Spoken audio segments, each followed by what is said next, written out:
chinh nun hi cả đồn sangi căng ai xua chi chặt lâu hơi ra khóc vui môi chu ta chuan an lệ mang ngày nung du cả mắt sa te lần tu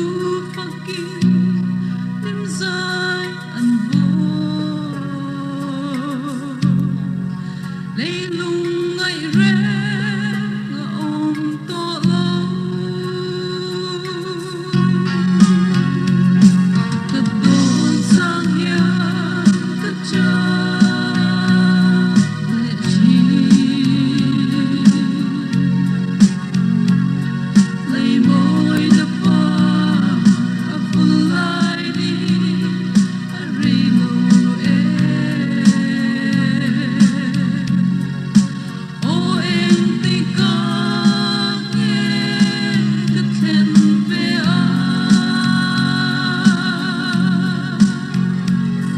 Zion của vui căng lên ta chuan cả sinh lung lại cha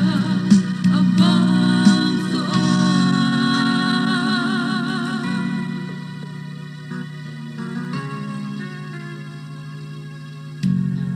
cả lấy tác xa cả trôi lại Allah kim đó cả lom lại đi món dùng để cần là tô căng cần tu Giêsu là Christa tu ô con ngạc lên tu hun en mô cả lung du hết cả tôn ni tu cả tôn sang nhà cả cha lệ chi lấy môi lấp bờ phun lại đi rì lô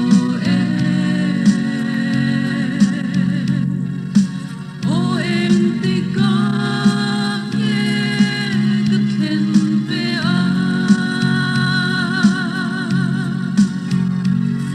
Zion của vui căng lên ta chuan cả sinh lung lại cha vang to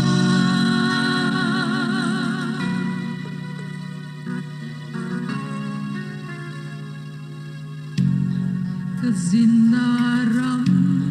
thaler mai cả bel hun chuan cả lâu kaya chất tua của bụi